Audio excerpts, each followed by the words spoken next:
күйеуі мен әйелін бизнес бірге алып жүрген кезде қандай кедергі болады? Әйел кісі мен ер кісі бірге жұмыс істей ала ма?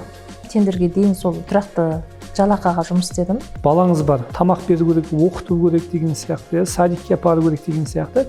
Тендер ұтып жатқан кезде, қатысып жатқан кезде, поставка жасап жатқан кезде балаңызды кім қарады? Еркіндік керек деп ойладым да. Уақытымды өзім еркін ұйымдастыра алатындай болсам деп армандадым. Сөйтіп, ал енді кім айтты сізге тендер деп, ақша бар деп, пайда бар деп. Тендер ұту үшін біреуге ақша беру керек. Болмаса, сізде танысыңыз болу керек тендер ұту үшін. Сіздің курсыңызға дейін тек қана госзакуппен жүрген болсам, даже сол курсты оқып жүрген кездің өзінде открытый конкурсқа қатысып, бір открытый конкурсты жаптым.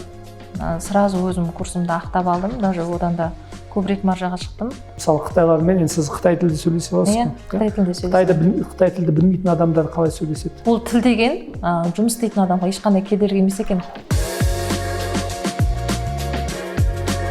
Қайырлы күн, Бақытжан Кемалханұлы каналына қош келдіңіздер.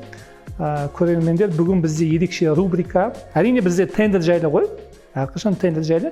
Сол тендер әлемінде әйел кісілер өздерін тендер әлемінде қалай көрсетті, қандай жетістікке жетті, және тек қана жетістікке жеткеніне қарамастан тендерге дейін қандай қорқыныштар болды, қандай армандар болды, және сол тендерде жалғыз өзі жүрген кезде қандай проблемалар болды, қандай мәселелер болды, соны қалай шешті.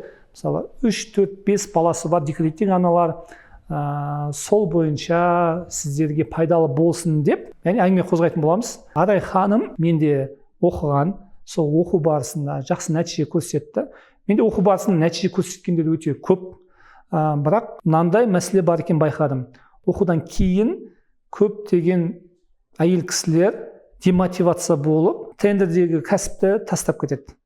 Енді басқаға пайда болсын деп, бізде Арай ханым сияқты әйел кісілер қалай өзін жеңді, қорқынышты қалай жеңді, өзінің историясымен бөлісіп кетсе. Тек қана тендер жайлы болмасын деп, Арай ханыммен сұрайық жалпы. Сіз тендерге келердің алдында қай жақта оқыдыңыз, неме айналыстыңыз, қай жақта тұрдыңыз, тұрмыс құрдыңыз, қанша бала-шағаңыз бар, айтсаңыз? Рахмет, мені өстіп бүгін қонақ шақырғандарыңызға. Мен өзім негізі Қытай елінде сол жерде туылғанмын, сол жерде өсіп, университетті бітіріп, Пекинде 6 жыл сол жерде университет оқып жүрдік. Содан жұмысқа шықтым 2012 жылы. 2013 жылы келдім Қазақстанға. Тоже сол жұмыспенен келгем.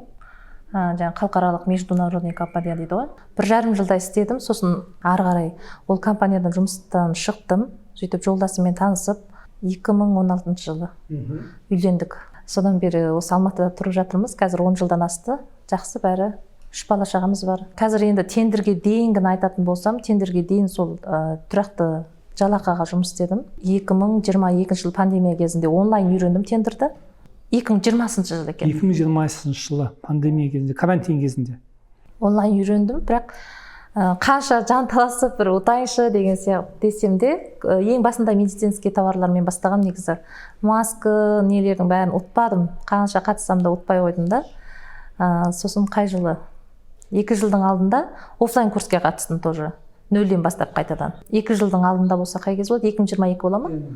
Мынандай сұрақ, карантин кезінде маска, перчатка, көп тендер ойнатты.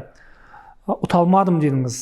Мысалы, өзім білем, 2020 жылы біз көп тендер ұттық. Енді білуімше ол деген жылдың аяғы ғой дейм, Өзімнің сол нем шығар деп, жетерсіздігім шығар деп ойлаймын. Білім аз болды. Тек қана видео сабақтарда көбінде ол жерде жаңа лайфхактар, қалай ұту техникаларынан көрі ол жерде тек қана қалай қатысу, қалай заявка беру, соларды ғана үйретті негізі. Ал енді мен 2 жылдың алдында офлайн курске қатыстым. Азамат Серікұлының ол жерде техникалармен бөліністі, әртүрлі өздерінің опыттарын, кейстерін айтты да, содан барып, былай екен ғой деп түсіне бастадым. 0-ден бастап сол заявка берді. Қайтадан үйрендім, өйткені ұмытып қалдым ғой. 2 жыл өтті арада. Баламен отырып, ұмытып қалып, қайтадан бастап үйрендім. Өйткені өзім тендерге қызығады екем. Мен бұрын тендерге келмей тұрған кезде де тендерді өзім қызығып, тендер сайттарына жазылып алатынмын да. Почтамды тіркеп қойғам, сол почтама келіп тұратын да, мына тендер қатысыңыз деп әртүрлі тендерлер таныстырып келетін. Бірақ өзім білмеймін. Ешқандай басымда не жоқ та, түсінік жоқ. Енді мынандай сұрақ. Неге тендерді таңдадыңыз? Не себеп болды? Ондағы себеп, мен мысалы соған дейін тұрақты жалақыға жұмыс істеген болсам, ол жерде таң атқаннан кеш батқанға дейін, тіпті кейде үстемелеп жұмыс жасап кетеміз да, кешке дейін, мысалы 9-10-ға дейін. Қандай жұмыс істедіңіз? Компанияларда жұмыс істедім. Сол басында сату маманы болып жұмыс жасадым, сосын переводчик болып жасадым, переводчик болып жұмыс істедім. Қытай тілінен қазақ тіліне аударатынсыз? Иә, қытай тілі, қазақ тілі, орыс тілі арасында. Сосын кейін андай как организатор сияқты обучение турлар бар ғой, мысалы.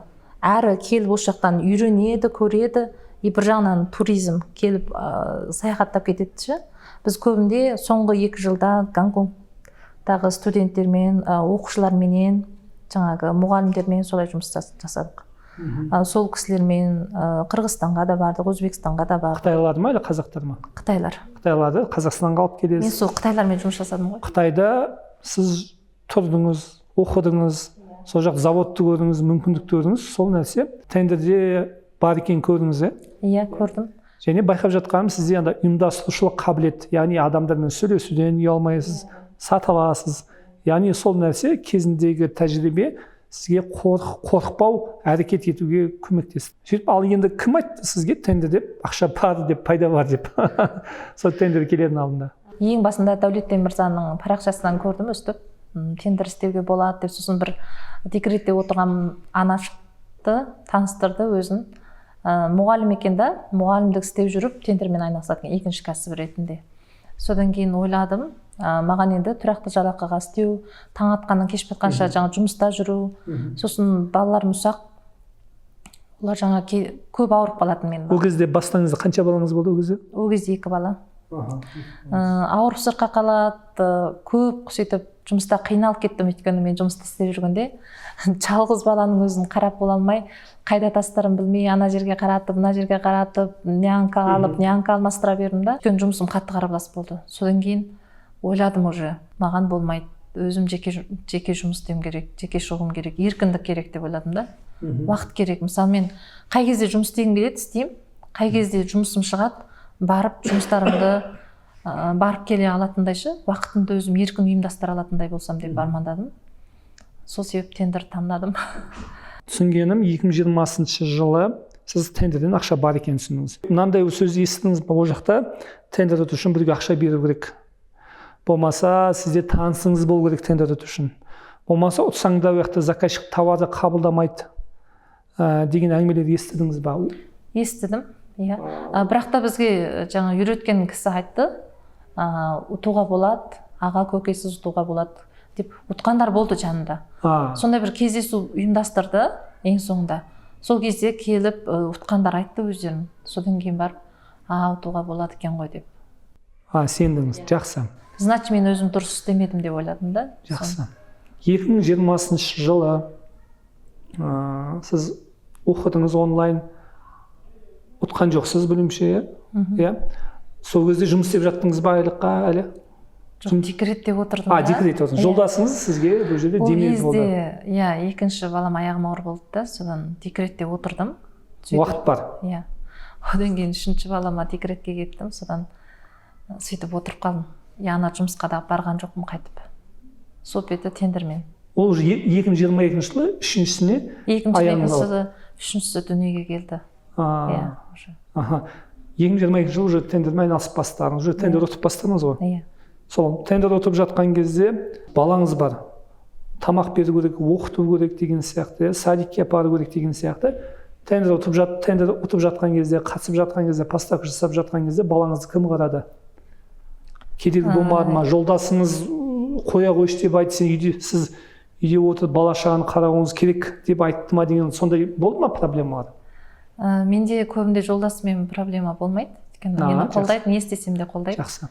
Қазір осы жерге келіп отырғанда таң атпастан кеше мысалы Түркістаннан 4-5 күн сол жақта болып, Түркістаннан келді кеше түнде. Содан енді бәрін қалтырып қазір келіп отырғаным өзі қолдап тұр да мені. Не істесем де қолдайды, маған жоқ демейді. Менде көбінде сол балалармен қолын байланып қалып сөйтіп жолдасыңыз баланы баға ма сонда үйде қарай ма? Жоқ, ол кісінің де жұмысы бар өз алдында. Алдында біз тендерді бірге істегенбіз, қазір ол кісі басқа объектімен жұмыс жасайды да. Құрылыс па? Тоже поставщик. поставщик ол кісі поставщик. тендер сияқты олар да алдын ала өздері ақша құйып бәрін апарып сосын қайтадан Бұл жақта айтатын нәрсе әрқашанда өзіңіздің жарыңызды, жарыңыздың арманы болса, белгілі бір істі бастап жатса, ер кісілерден бір демеу керек. Сол кезде бірге жүріп, баламызды бірге алып жүріп, сөйтіп тауар іздеп, базарлардың бәрін аралап, қай жерде не бар, оптом сататын автовщиктердің нелерін алып, визиткаларын жинап, бәрін сөйтіп бастағанбыз негізі. Базарларды аралап, күнде баламызды коляскаға салып, сөйтіп пандемия кезінде сөйтіп жұмыс біраз уақыт тоқтап тұрды ғой. Жолдасымда да негізінде ол кезде тұрақты жұмыс істейтін. Сөйтіп жұмысы как раз тоқтап қалды да, тендерді бірге істедік. Сол кезде жаңағы екі қызым садикке баратын. Ол кезде таң атқаннан кеш батқанша садикте болады да.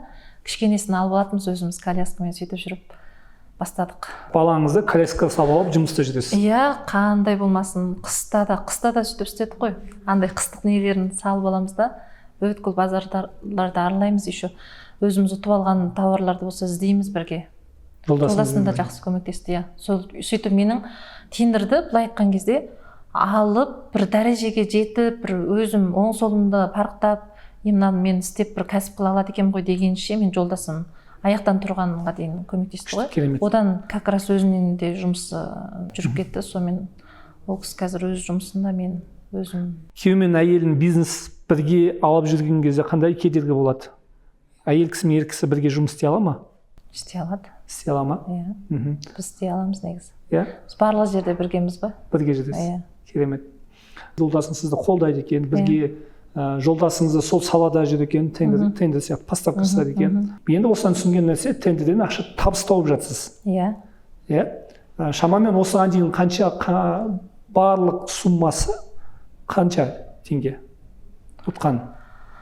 Барлық суммасын есептеп көрмеппін, шынымды айтсам. Енді сол кездегі тек пайдамды айтатын болсам, жолдасымыз екеуміз істеп жүрген кезде миллионнан асқан кездеріміз болды. Таза маржамыз, Бірақ ол кезде масштабқа шыққан жоқпын, неше миллионда ұтқан жоқпын, бірақ ұсақ түйек тендерлер істейтім да. Мысалы, 1-200 мың теңгелік, кейде тіпті бірге бір өзім көзім жетіп тұрған, басымды ауыртпайтын дайын поставщик бар жерлерді білетін тауарларға кірсем, бірге бір қалатта 40-50 мың, 70-80 мың болса да қатыса береді. Ол кезде сондай майда шүйделерге неше жүз мың теңге. Сізге дейін ең үлкен суммада ұтқан сол 1,6 бір нәрсе мың болды. Енді осы жерде айтқаннан кейін менің оқуыма келдіңіз. Оқуды бітіргенде қанша болды? Былтыр қазан айында. 2023. 2023. Маған дейін тендерді білдіңіз. Білдім. Менен қандай пайда алдыңыз, менен не үйрендіңіз өзіңізге? Менен кейін қалай өстіңіз? Өте көп нәрсе үйрендім. Негізінде мен жаңағы сабақты алып келген кезде өзімнің алғым келген нәрселердің бір бөлек болды да, ол алып қалды да, кішкентай болып. Көп нәрсе деп бір нені конспектті толтырдым ғой, жазып бәрін. Қазір ұмытып қалсам, соны алып шығып көре қалам. Былай істеу керек екен деп. Өте көп нәрсе үйрендік. Соның тек ғана бір 3-тен 1 бөлігін ғана істеп жатырмын қазір. 3-тен 2 бөлігі әлі бір жүзеге асқан жоқ. Соның үшін нақты бір инструменттерді айтсаңыз, қандай тендердің түрлерін үйрендіңіз, қандай суммаға шықтыңыз? Мысалы, сіздің курсыңызға дейін тек қана госзакуппен жүрген болсам, сіздің курсыңыздан кейін, даже сол курсты оқып жүрген кездің өзінде открытый конкурсқа қатысып, бір открытый конкурсты жаптым. Сразу өзім курсымды ақтап алдым, даже одан да көбірек маржаға шықтым. Сол кезде ұтқаным өте жақсы болды, өйткені сізден үйренгенім, жаңа бұрын заказчиктермен келіскен кезде, болады, не болмайды десе сол ауыз жүзіне сөзге ғана сене салатынмын да. Сіз айттыңыз ғой, апарып жаздырып қолынан жаңа қағаз алып ал депші. Өйткені тек қана қағазға сену керек, құжатқа сену керек деп. Сол өте маған жақсы сабақ болды. Мен ұтқан открытый конкурсымда дәл сондай не болды да, сондай момент болды да. Олардың сұрағаны басқа тауар, менің апарғаным сонымен кішкене парк болды.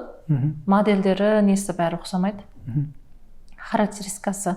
Оларға сөйтіп келістім, олар болады, алып келсең болады деді. Соны Алматы қаласында ғой. Сразу барып, қолынан расписка алдым. Өстіп, осындай модельдегі тауарды әкелсең қабылдаймын деп жазғызып алдым.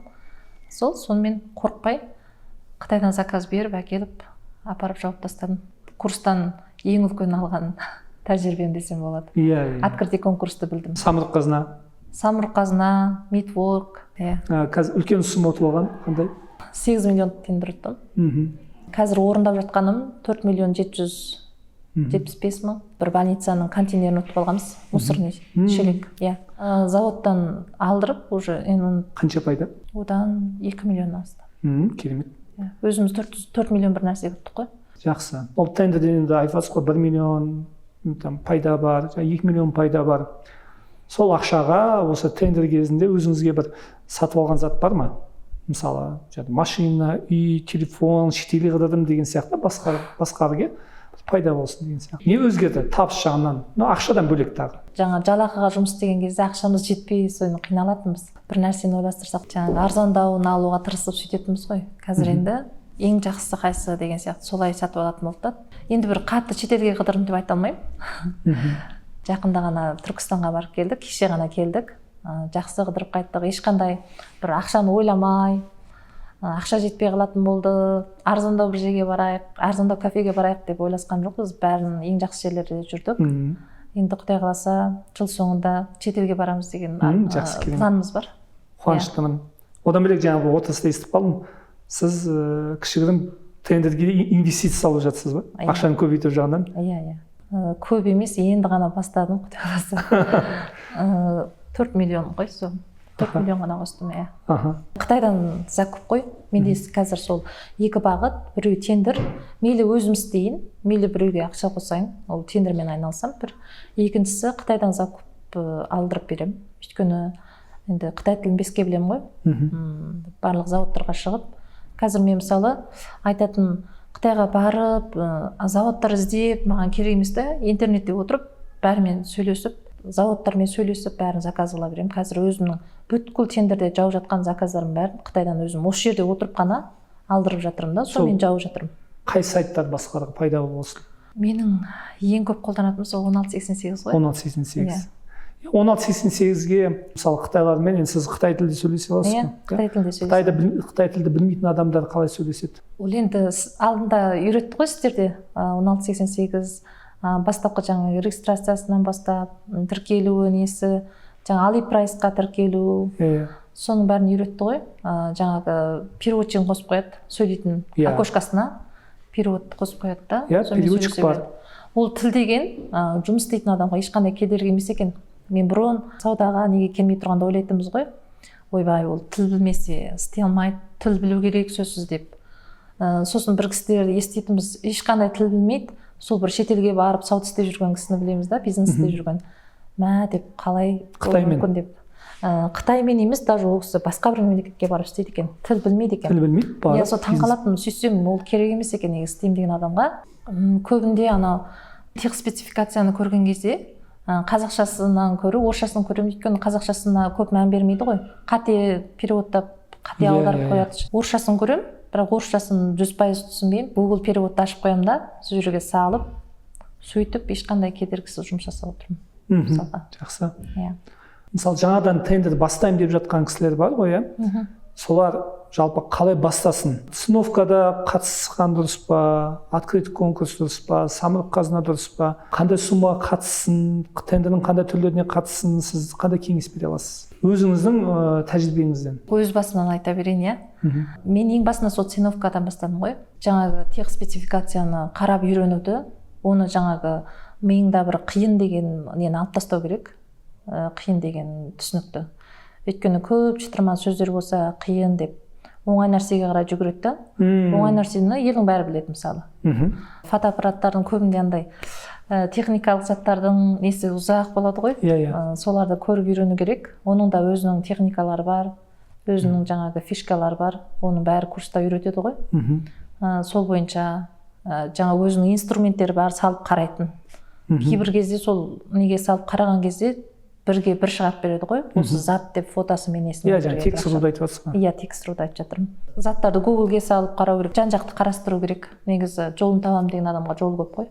Ең басында сразу енді үлкенге емес, бәрі кішкентайдан бастап жатыр ғой. Сол кішкентайдан бастап ақырындап өсу керек деп ойлаймын. Бірнешеуін жауып, өйткені кішкене тендердің болсын, үлкен сумадағы тендердің болсын, бәрінің бір не ғой? Жұмысы бір. Жабатын құжаттары бір, мысалы. Сол жаңа сұрақ, открытый конкурста сыновкада жүре берген дұрыс па? Открытый конкурсқа жоқ, открытый конкурсқа да шығу керек қой. Қай кезде? Алдымен сыновканы жақсы білу керек. Сыновкадан тәжірибесі болу керек. Содан кейін барып открытый конкурсқа кірген жақсы. Бірден емес ше. Бірақ енді созып жүріп алмау керек қой. Кейін көрем, бәрін ертең кейін көрем деп неше жыл өтіп кетсе ол да дұрыс емес. Адам өзіне байланысты. Сіз өзіңіз работа услугамен айналысасыз ба? Жоқ, соны тауардан аспай жүрмін ғой. Неге? Уақытымда, немде, энергиямда сол тауардан аспай жүрмін. Уақыт. Байқап жатыр, уақыт, энергия деп жатсыз. Командаңыз бар ма? Бар. Сол кезде сізбен бірге оққан. Иә, курстасым ғой. Иә? Қанша адам болып істеп жатсың да? 3 адам. Сіз, тағы кім? Әйел кісі, ер кісі? Иә, Үміт. Қызылорда ғой деймін. Жақсы, күшті. Иә, ең бірінші қатарда отырды ғой сізге. Екеуі үшінші кім? Үшінші сол кісінің досы. Үшеу болып істеп жатсыз. Иә. Керемет. Негізінде көбірек сол Үміт екеуміз бірге істейміз. Сол кезде негізі сол кісіні бірге жұмыс жасасам ғой деп ойлағам, бірақ мүмкін емес қой деп андай сөйлесе алмайтын сияқты болып сөйткенбіз ше. Өйткені мен білдім, сол кезде сол кісі ғана мықты болды. Әйел кісілердің ішінде болсын, андай бір тек қана тұрақты тендерге өте тұрақты істейді екен. Тұрақтылығы ұнады маған. Иә, білемін, бірақ бойы ұзынырақ келген кісі. Иә, Үміттің күшті. Иә, ол кісі ол кездің өзінде сол 1-2 миллион маржада жүрген кісі ғой. Командамен қалай екен? Командамен және өзің бөлек айналысқаның не айырмашылығы бар? Пайдасы, зиян деген сияқты. Пайдасы жақсы. Жаңағы бір бастан екі бас жақсы дейді ғой. Кейде сен ойластырмаған нәрсені ол ойластырады. Әркімнің өзінің бізде ерекшелігі бар. Мен мысалы Қытайдан тауар жақсы деймін ғой. Сразу жаңа дайындап мынандай зат керек деп не қылады, қатысайық дейміз. Бірге қатысамыз. Үміт болса санауға жақсы. Күшті санайды. Соңғы минут секундын аңдып отырамыз. Мен айтатын фишка, соңғы уақытта беріп анализ жасап, адам қатысшы санына қарап, бағаны қойып. Үміт сол санауға мықты. Тендерлер жақсы талады, санайды. Мен Қытаймен. Сол мен өзім сабағында айтқандай, команда құруда жаңағыдай әркімнің өз ерекшелігі. То есть біреуінің плюс жағы болса, біреу минус жағы, сол бір-біріне дополнять ететіндей болса, өсесің. Екі адам қосқан кезде уже масштабқа шығып бастайсың. Бір адам бірге бір қосса екі болса, адамда 11, 20, 30 қанша есе көбеюге болады. Жаңағы тендерден сырт сол және бір аз болса да кіріс көзін жасап отырмын да, сол ақша ағымы деп айтады ғой. Ақша ағымын жасап отырмын, сол Қытайда закуп жасап беремін. Қытайдан главный табылатын зат болу керек та, не болмаса жасататын, заказбен жасататын товар болса, алдырып, қазірге дейін маңайымдағы тендерщиктердің заказын жауап беріп отырмын ғой. Жақсы, керемет. Өздеріне көрсетемін, олар өздері көрсетеді, маған мындай зат керек, фотосын жібереді, характеристикасын береді, сол бойынша Қытай зауыттарға шығамын, олармен келісем, бағасын айтамын, олар болады десе, болды алдырам десе, сразу ақшасын жібереді, мен тек қана услугамды аламын, солай алдыртып беремін. Өзімнің кішкентай кезімдегі арманым орындалып, андай бұрын өзімше бір компанияларды күшті кинолардан көрген елестетіп алатым ғой. Сондай өзім компаниям болса деп, андай Қытайда бізде не ғой?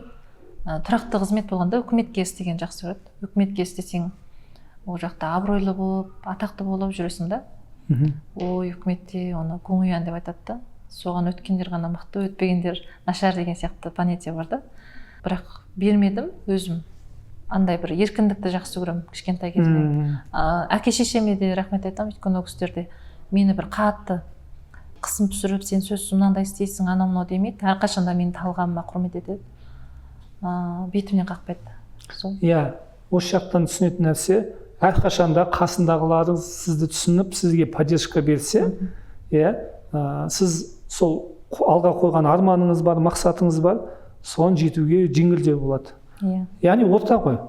Орта. Бұрын тұрақты жұмыс істеген кезде ойлайтынбыз да, мысалы бір қандай дейміз, 400-500 мың зарплата болса, жалақы болса, күшті, жалақысы жоғары екен деп андай бір бай екен, жақсы екен деп сөйтіп ойлайтынбыз ғой. Қазір енді қазір заман өзгеріп жатыр. өзгерді. Иә. Елдің алдында әдемі көріну емес, бұл жақта результат, ақша. Мейлі сырттан бір должность болмасын, но тендерде аз уақыт бөлу арқылы, көп ақша таба алады екен. Елдің сөзіне ермей, мысалы, банкте жасайды, бір должность бар, бір зам директор бар. Қазір мен білетін даже ауылда әкімдер, сырттан әкім, бір ауылдың әкімі деген, дейсің. Бірақ уақытта табыс аз, олар деген, мысалы, тендерде болсын, басқа бизнесте болсын, кәсіпте 1 миллион, 2 миллион, 3 миллион тауып жүрген адамдарды олар әкімдер қызығады. Сол жұмысын тастап, бір бизнес ашсам ба деп олар ойлап жүр. Басқа адамдар оған қызығып жүр, әкім күшті екен деген сияқты. Яғни заман өзгеріп жатыр, карантин болсын, бізде оның алдында қаңтар кезінде оқиға болды. Сондай қиындықтар бізге өмірге қатысты көптеген нәрсені өзгертеді. Мағынаны өзгертіп жібереді. Басқаша ойлау керек, басқаша жұмыс істеу керек деген сияқты. Керемет, яғни сізді аша алдық деп ойлаймыз, басқаларға пайдасы тиді деп ойлаймыз, сізге қарап үлгі алса, мен өзіме көп нәрсе инсайт алдым. Яғни үйленген кезде жолдастарыңыз таңдаңыздар деп қойды. Дұрыс па? Яғни сізге демеу беретін, қолдау беретін, сіз арманыңызға бара жатсаңыз, соны қолдау отыратын, көмектесіп отыратын, септік тигізіп отыратын жолдасыңыз болса, керемет. Егер де басқа ойда болса, сонымен жақсылап сөйлесіп, ол да түсінетіндей болса, ол да жұмысқа пайдасы тиеді. Рахмет, керек. Мен және бір айтатын, жаңағы ата енем де мені жақсы қолдайды, өйткені мен әр жол сізден үйреніп барған сабақтарымды жаңағы мотивация бердіңіз, кайдзенді түсіндірдіңіз, арасына жаңағы сабақтарды өтіп жатып, басқа нәрселер психология жағынан да үйретесіз ғой. Солардың бәрін жазып сызып сөйтіп алдым ғой. Сосын кешкісін барып қайтадан ата енеме өтіп беремін, соны сабақ қылыпшы. Былай айтты, мынандай нәрсе түсіндірді депші, ол кісілерге де. Өйткені бәріміз бір неде, волнада, бір неде болуымыз керек қой. Мен білген затты ол кісілер де білу керек деп ойлаймын да. Сөйтіп ол кісілер де бізбен бірге бүйтіп ілесіп отырды да, жолдасым екеуміздің білгенімізбен. Соны ол кісілер күшті түсінеді қазір бізді. Қайда барамыз, жұмыс істейміз десек те, барыңдар, істеңдер деп қолдап отырады. Соны айтқым келеді. Андай өзің біліп алып, үйдегілерге ештеңе айтпайсың, түсіндірмейсің. Олармен жаңағы сөйлесіп, не қылмаған соң олар да білмейді ғой, сен не істеп жүрсің, не үйреніп жүрсің, қалай жасайын деп жүрсің, жоспарын қалай білмеген соң түсінбейді, әрине, ол үйде отырған кісілер. Сондықтан ол кісілерге де бәрін айтып, көбірек сөйлесу керек, көбірек әңгімелесу керек, ол кісілердің де көңілін табу керек деген сияқты, соны айтқым. Жақсы, керемет. Одан енді бір айтатыным, қазірге дейін осы ниша болып келген зат, ең басында мен қате кіріп алып, сөйтіп черныйға кетіп қала салдым, бірақ кетпей қалдым. Сол затты сол кезде ойлайсың ғой, мен енді осыған кірмеспін, анау депші. Наоборот, соны жабуға тырысып, обеспечениені салып қойып жауам депші, 100 000 теңге салып қойдым сол кезде. Ең алғашында кіргенде сөйтіп проекттерге кіріп алдым да. Сонымен ол қымбат болып шықты, олардың алатыны. Мен апарам деген қабылдамады. Сөйтіп оны зерттеп, кәдімгідей біліп қаласың да. Түсініп қалдыңыз. Иә, бір тауарды кәдімгідей зерттеп тастайсың, біліп қаласың. Содан кейін бір рет енді жаңағы ауыз күйген үріп ұрттайды деп, оны қашқалақтауға болмайды да. Сол тауарды түсініп білгеннен кейін керісінше соған кіруге тырысу керек та. Дәл соны сенің зерттеп тастаған модельдерің көбірек шықты да алдымнан. Сол зат қайталана берді, сөйтіп біразға дейін сол тауарды ұтып жүрдім негізі. Ол да бір не да. Бір проект, енді бұл жақта жаңа өзіңіз айтқандай, проекттерге қатыстым, ұттым, пайда шықпай қалды. Орындамай қалдым. Орындамадым. Сот болды. Сонымен түсіндіріп бәрін айттым. Неге жіберген жоқ мені. Жақсы. Тізімдікке жіберген жоқ. Растар жөне бермеді. Сонда поставка жасамасаңыз да, сотта жағдайын бәрін түсіндірген кезде сіз черный списокқа жіберген жоқ па? Жіберген жоқ. Керемет, күшті. Жақсы өтіп кеттік. Соны проектті іздендіңіз? Іздендім. И одан кейін сол брендтегі, мысалы Epson-дік болса, Epson-дік емес, басқа да жаңағы неше түрлі басқа маркалардың бәрін біліп, солардың поставщиктерін тауып, қазірге дейін менде дайын нелер бар. Қазір бар, поставщиктер бар.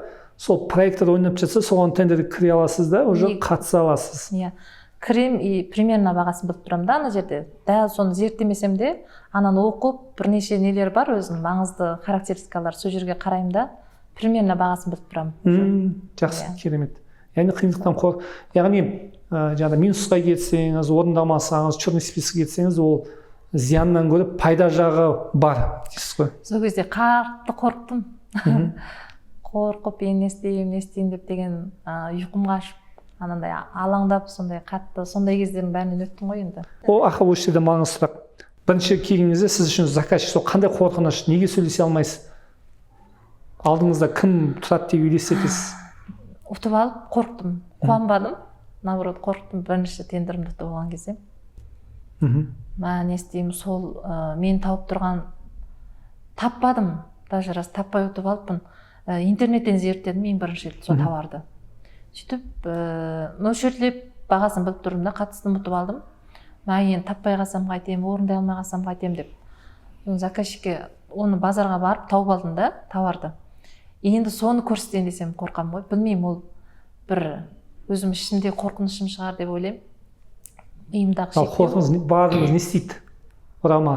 Соны деймін да, сол звондап айтайын деп тұрмын ғой енді. Соттап жіберемін. Мен сізге фотосын жіберейін, көріңіз. Осы затты апарсам бола ма деп соны сұрайын десем, соған батылдық ете алмай қорыққан кезім болды. Негізі барлық адам басынан өтетін шығар деп ойлаймын. Сөйтсем айтты, біздің де басымыздан өткен. Не істейсіз қорқып деп, ол кезде мықты ғой, кураторлар өздері де қатысады. Сөйтіп айтты, барыңыз да звондаңыз, айтыңыз деп. Содан мен ана жерде офистің ішіне звондайын десем, ұялып, қорқып, сыртқа шығып кетіп, бір жерге барып алып звондап әйтеуір. Сөйтіп сондай кездер болды. Үйрендім дейсіз ғой. Сол бірінші тендерлерді жапқаннан кейін, уже қорқыныш жойылғаннан кейін, уже басқа тендерлерде заказчикпен жақсы сөйлесе бересіз ба, уже қорықпай. Иә, осыны қорытындылайық. Жалпы басқаға пайдалы болды деп ойлаймын. Ал сіздер, құрметті көрермендер, оқырмандар, пайдалы болса лайк басыңыздар, комментарий жазыңыздар, тіркеліп отырыңыздар. Бізде осына рубрикадағы тендер әлемдегі әйел кісілер өздерін қалай көрсетеді, осы жайлы біраз историялар болады, сіздермен бөлісетін боламыз.